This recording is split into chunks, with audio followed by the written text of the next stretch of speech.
And so yesterday, I did have an animal die. Yesterday, after I got done filming, I went inside to go get ready for work. And then I came back outside to leave for work. And when I came back outside, that animal had just dropped dead, feet up in the air. And she did die from grass bloat. This is my first time ever seeing an animal die from eating too much grass. I've seen a lot of grass bloat, right? I've seen a lot of grass bloat. I've seen it before, but it's always just fixed itself. Like anytime I've seen animals that have grass bloat, they would have grass bloat and then they would get better. They would have grass bloat and then they would get better. And so I didn't because okay, so right now these animals, the only thing they are getting is grass and about 1 pound of grain every day. So they're getting about 1 pound of grain a day. That's it. I feed them maybe up to 2 pounds of grain a day, but that's it. And 1 to 2 pounds of grain is not going to kill these animals. 1 to 2 pounds of grain per animal is not going to kill these animals. I gave them actually, excuse me, I had 21 animals. And I would give them a 50-pound sack of that ionophore anti-bloat medication feed every 2 days. So I would give them a 50-pound sack of it every 2 days. So it's about 1.25 pounds of grain a day per animal. That's all I was giving them, and the rest of what they were eating is just straight grass. I'm not feeding them anything else. Sometimes I would give them corn instead of the bloat medication. I would give them corn, but this is all that they're getting to eat. They're eating just straight grass and maybe getting about a pound and a quarter. Oh, this animal had poo-poo all over her head, and I petted her head, and I'm putting that poo-poo back on her. Now I got the poo-poo on me. But oh man. But now I can't stick my hand in my pocket. And I also can't stick my fingers up my nose. Okay, I got a bunch of poo-poo on my hand. But the animal poop is a very easy way to get sick. I got a salmonella and E. coli poisoning from animal manure. Got to be careful about that. Yeah, don't ingest the animal poop on accident. I have gotten salmonella and E. coli poisoning before. They both were horrible. But yesterday, I did have an animal die. This was an animal that had been bloating very regularly all the time. And yesterday, I guess it was just the final straw, and she just rolled over on me. But these animals, all they are eating right now is just grass and a tiny bit of grain. Like they're getting less than 2 pounds of grain a day each, and I'm really only feeding them that grain to keep them from bloating. Ironically, most of the time I'm feeding them the anti-bloat medication. And yesterday, I realized when she was up at the front, when I was feeding them, I was like, oh man, her bloat is bad. I remember thinking about that. I was like, her bloat is very bad today. But yep, I guess because the way that the bovine's digestive system works is that it ferments the food, and as it ferments the food, it it digests the food for them, and it releases gas and froth, and I don't know exactly all the stuff that but it caused her to bloat, and she fell over on me. She rolled over on me yesterday. But it's supposed to rain tonight. And I got I'm gonna go to the store today and buy a whole bunch of water, because here this weekend we're supposed to have that Arctic blast. I may already be too late. All the water may be gone already, but I don't know. I'll have to go, and I'm gonna buy some water, because we're supposed to have that Arctic blast this weekend, and it's supposed to get freaking cold again. A couple of years ago, it got very cold here in Texas, and when it got very cold, There were places that did not have electricity for like 2 weeks. Water pipes were bursting all over the place. I mean, it was horrible, but my grass actually looks very good. The fertilizer that I put on the grass, I was spot on. I was in the right area. I mean, look at the grass. It looks very good, right? It looks very good. And so the grass has darkened up and it looks good. But here in about a week, it's probably all going to be gone. Here in about a week, it's probably all going to be gone. It's going to get too cold. And then in about 2 weeks, it'll probably start growing back. But this weekend or today, I'm going to go to the store and buy a whole bunch of water. I'm just going to put a bunch of water in my place. And not a whole bunch. Like, I'm not going to go and hoard water.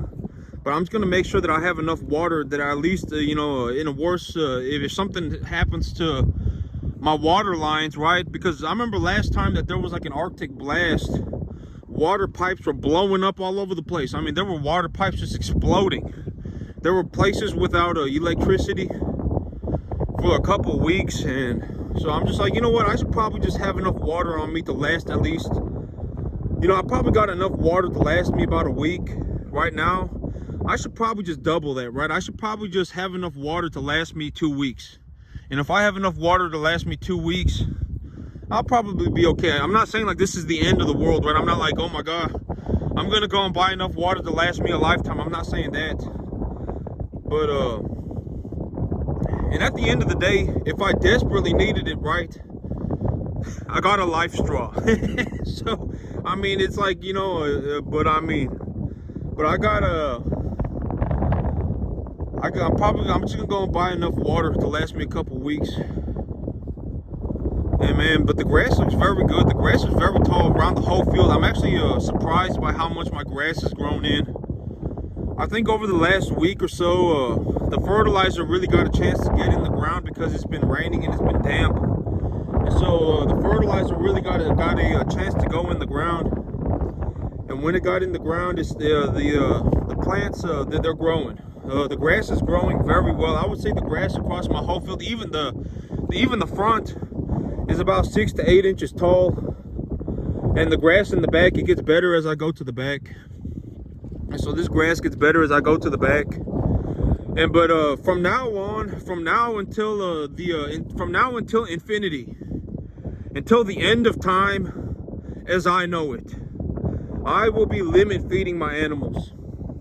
I'm not going to just I'm not just gonna let them out on the grass all day every day. I'm just not gonna do that.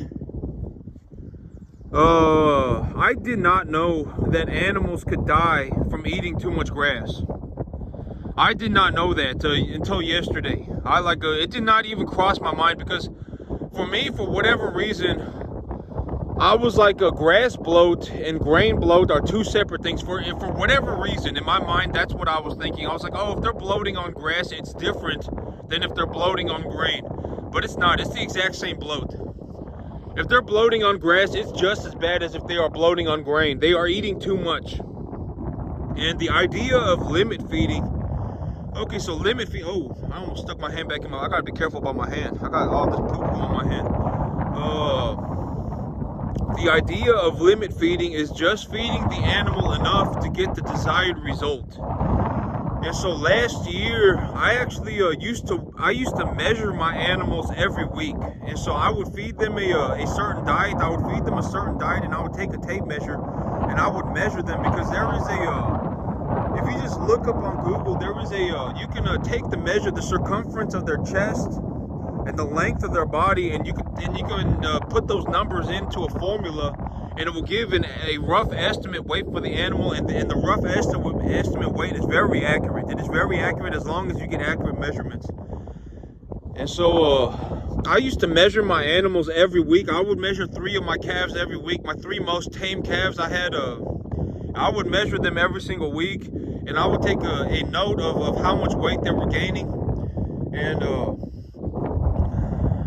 so the idea of limit feeding is to just feed the animals enough to get them to grow to the desired rate. So I'm not going to just let them eat all day every day. Like right now, like you see how these animals, they just have a freaking buffet out here.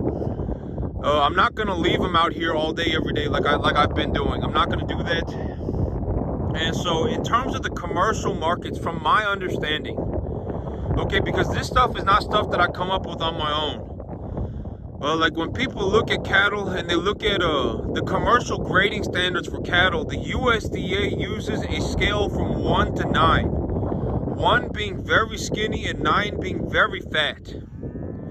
And so when I look at my animals, and so when an animal is growing, what they say is that their frame is growing. When their frame is growing, the animal is physically getting taller and longer.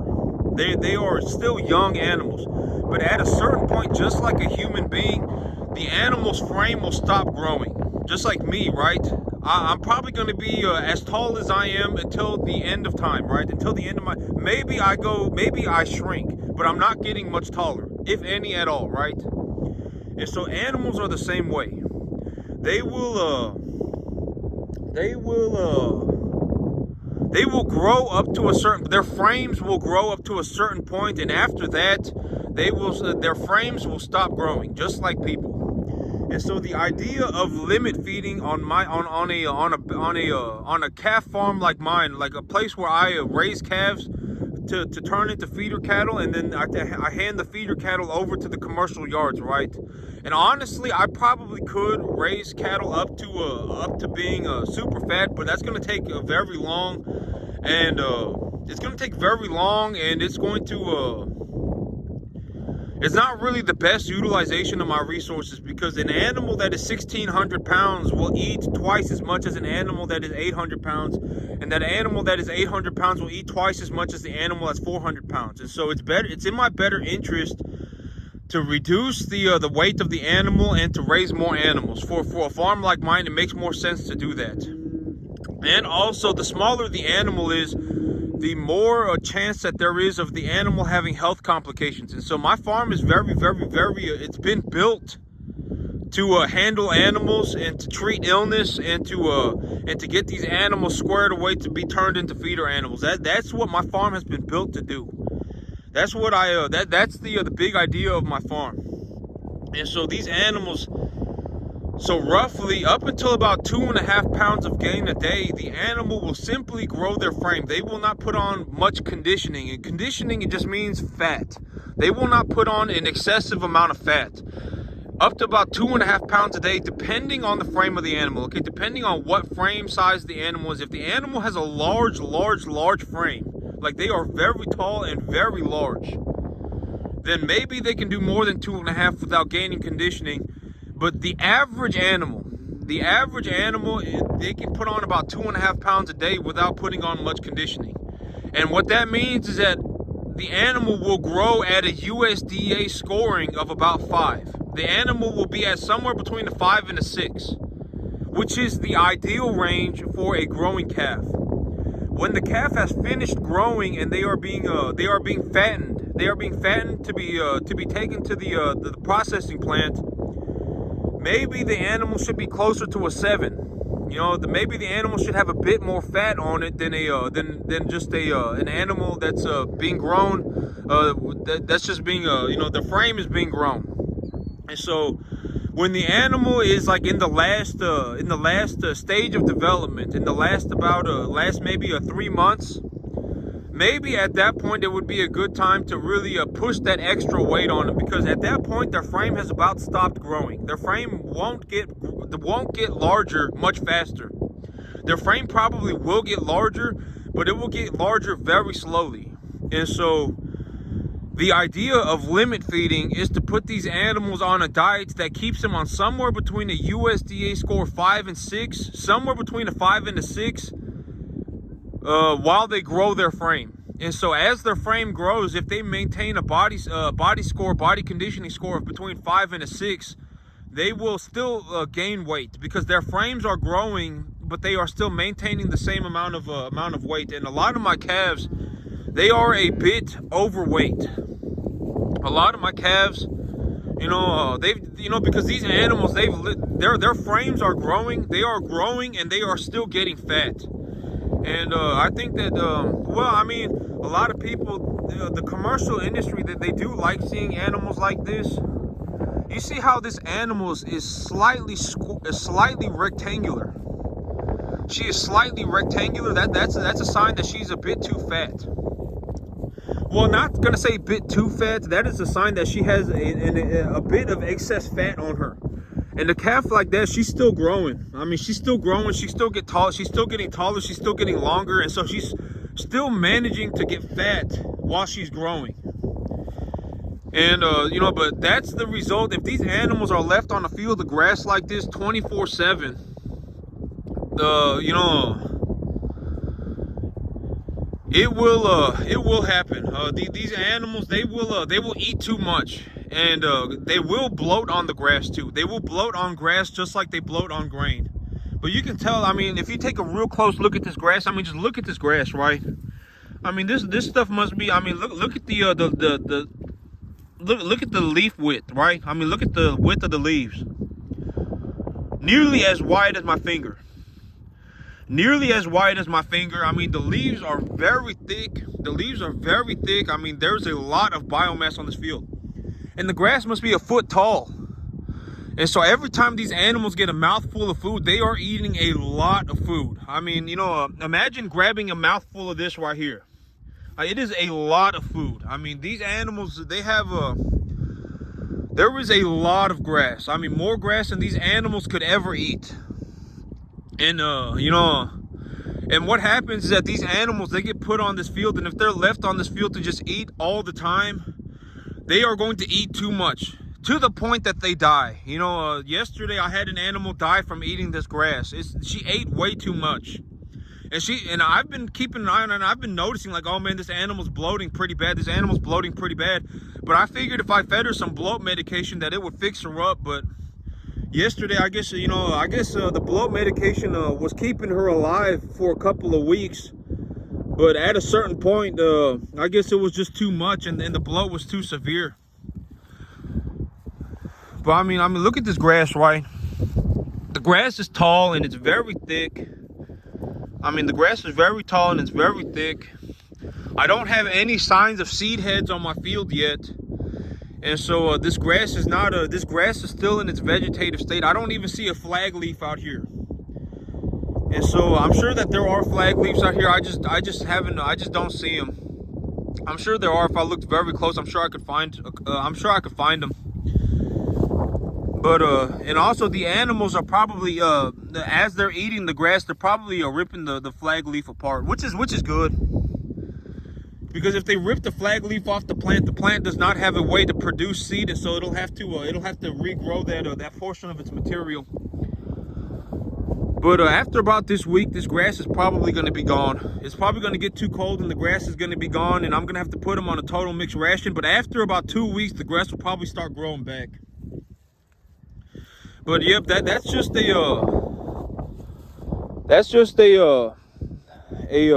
guess just for, you know, the more you know, right? Animals can die from eating too much grass. I did not know that.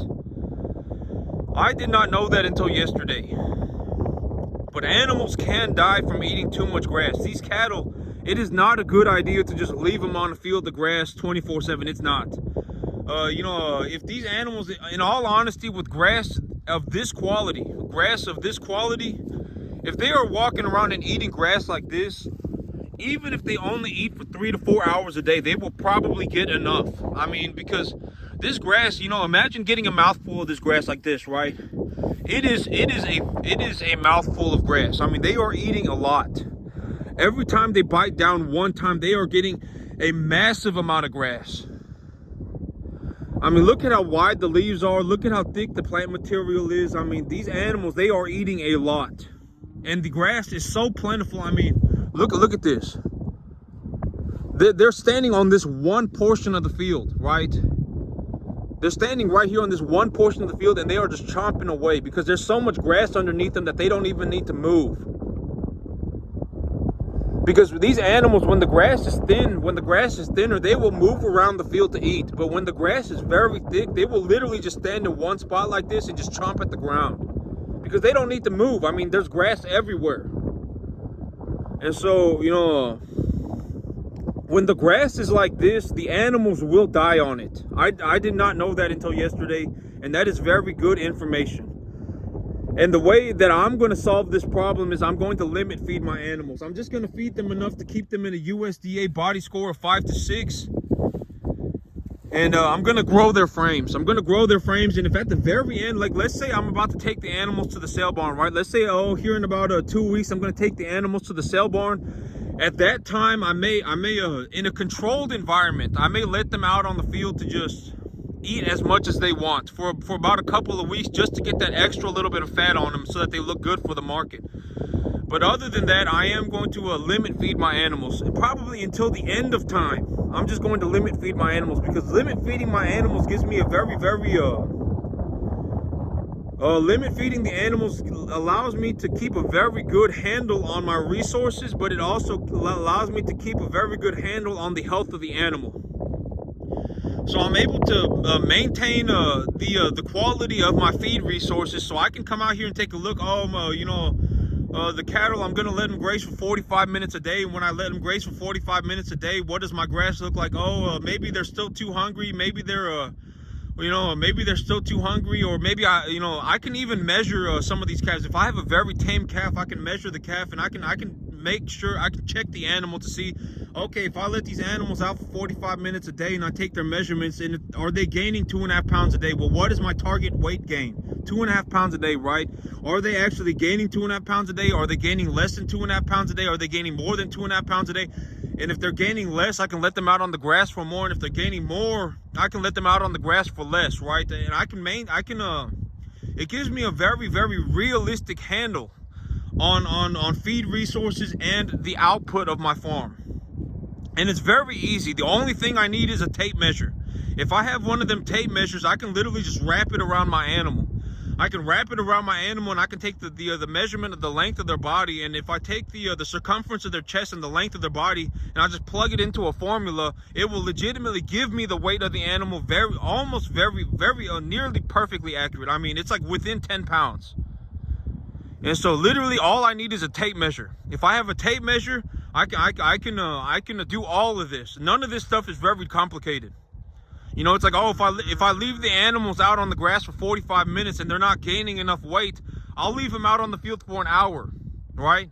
But if I leave them out on the field for an hour and a half, if they're bloating severely, then they're getting too much grass. So I need to reduce the amount of time that they're on the field. It's very, very, very simple. When it's you need to like me, I always do things very simply. I do things very simply. Oh, it's gonna rain. If it's gonna rain, and I've been putting I do things very simply. Like, I don't like go and like take samples of my soil and send them off to a lab, and I don't do all this stuff, right? I do things very simply. Okay, so I got a target fertilizer ratio of 15 parts nitrogen, 3 parts phosphorus, 12 parts potassium. That's my target fertilizer ratio. That is the fertilizer ratio that I'm just going to keep in my mind as a target fertilizer ratio, right? Let's say 15 parts nitrogen, 3 parts phosphorus, 12 parts potassium. That's the target ratio that I have in my head. Okay, well, if I'm going to get half an inch of rain, and so far on my field, I've been putting a 15, 5, whatever, a 25, a 25, 5, I do things very simply. Like, I don't like go and start scooping soil up out into a bag and sending him off to a lab. And then, like, I don't do that kind of stuff, right? Like, I don't like take core samples of my soil. I literally just have an idea of what I would like to accomplish in my head, and then I just go for it. And when I go for it, when I see what's going on in front of me, I make the call in real time. And it's like, okay, I've been putting I've got a whatever, right? I've got a ratio of 15, 3, 12 nitrogen, phosphorus, potassium, and I've been putting a 25, 10, 15. A 25, 10, 15 nitrogen, phosphorus, potassium ratio on my field, and I also want to put about 7. And I also want to put about 5 parts sulfur on the field too. And so when I look at my field and I go on the internet and I just find some generic data on my soil, it's saying that my soil pH is about 7.5, and my soil pH is somewhere around 7.5, and the minerals that are most responsible for altering soil pH are calcium, magnesium, potassium, and salt. Then my field likely has an abundance of calcium, magnesium, potassium, but not salt, because I'm nowhere near an ocean, so it's not going to be salt. But okay, if I put a 25-5 15 nitrogen phosphorus potassium ratio fertilizer on my field, my field does display a significant sign of potassium deficiency. And so, but if I put about 10 pounds of just potassium on my field, it will fix my soil. It will create an environment for plant material to grow at a very much higher rate of growth, right? I do things very simply. I do not overcomplicate things. Like, I do not go and start scooping soil into a bag and start sending him off to labs. I do things, like I go on the internet and I just read books. I read books, and then, I've got about 15 years of experience on me as well. Like, me as an individual, I have about 15 years of experience doing this as well. And so that helps a lot. Having a lot of experience helps a lot. It does, because these things, you begin to find out that they are very important. They are very important, and you can't just skip all of this stuff and then just magically appear right here. You know what I'm saying? Like, all this stuff, the experience is very, very important. Like, if I did not have 15 years of experience, I could not farm like this at all. There would have been zero way. I could read all of the books I want. I could read every book on the planet. I could go and take every course on farming. But if I did not have 15 years of very hard experience, I mean, like, hard knock experience, like, oh man, I did something and I fell straight on my face and I got right back up and I just kept going. If I did not have 15 years of doing that, I could not have gotten here. Not even close. No way.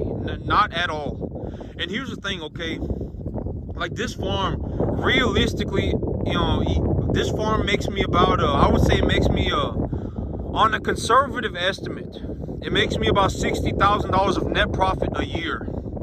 And most people, if they had the opportunity to make $60,000 of net profit extra a year, they would take it. They would. They're not sitting there not doing this. They're not looking at me and going, "Oh man, I don't want to do this.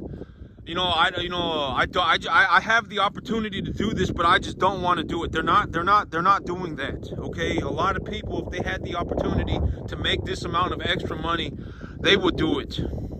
But they're not making the choice to not do it. They just can't. It takes too long, and it's very, farming is like the most difficult thing that I've ever done in my life. The most difficult, but also the most rewarding. And so, they're not, like, people are not sitting around looking at me going, "Oh man, I have the opportunity to do this, but I just choose that I don't want the 60 grand. They're not thinking like that. If people could farm this well, they would be doing it. And so when I sit here and I show you all my field and I tell you all these concepts and stuff like that, it is coming from a stance of somebody who makes a lot of money and does very well for himself farming. And it is very rare. I mean, I can drive around and I can take a look around. I can take a look around the corner. I can go 2 towns away. I can go 5 towns away. I can go to another state. Finding someone who is farming this well, it's almost, I haven't seen it yet. It is very, very, very rare. And I'm sure that there are people out there. I'm not some 1 in 10 billion chance. There are other people that can farm this well, right? There are other people who legitimately understand what I'm saying. If I have a 10-acre field and if you give me $600 a month, I can legitimately produce a business that makes $6,000. I can legitimately tenfold the money. There are people who think like me. And there are people who do what I do. It's just very rare. You know, there are people out there that understand what I'm talking about. Oh, I got 1 tonnage of urea ammonium sulfate mixture. So if I mix a urea and ammonium sulfate in a 1-to-1 mixture, that's going to cost like $550, right? The people who know what I'm talking about know what I'm talking about. Like, I'm not just pulling this stuff like out of my butt. You know what I'm saying? Like, this is reality. Like, this is just the stuff that is happening in front of me. If I go to the fertilizer plant and I buy a 1-to-1 mixture of urea and ammonium sulfate, it's going to cost about $550 a month. And that urea ammonium sulfate mixture is going to be, I don't remember exactly, but like 35 pounds of nitrogen and 12 pounds sulfur. And so if I put 50 pounds of it per acre, then I've put about 17.5 pounds of nitrogen per acre, right? The people who know what I'm talking about know what I'm talking about. And so this field, realistically, cost me about $550, about $600. Not usually, it's about $500 a month. It costs me about $500 a month, and it makes me about $5,000 on a conservative estimate. I probably make more. And so the people who know what I'm talking about, they know what I'm talking about. But that's it for me today, YouTube. Y'all have a good one.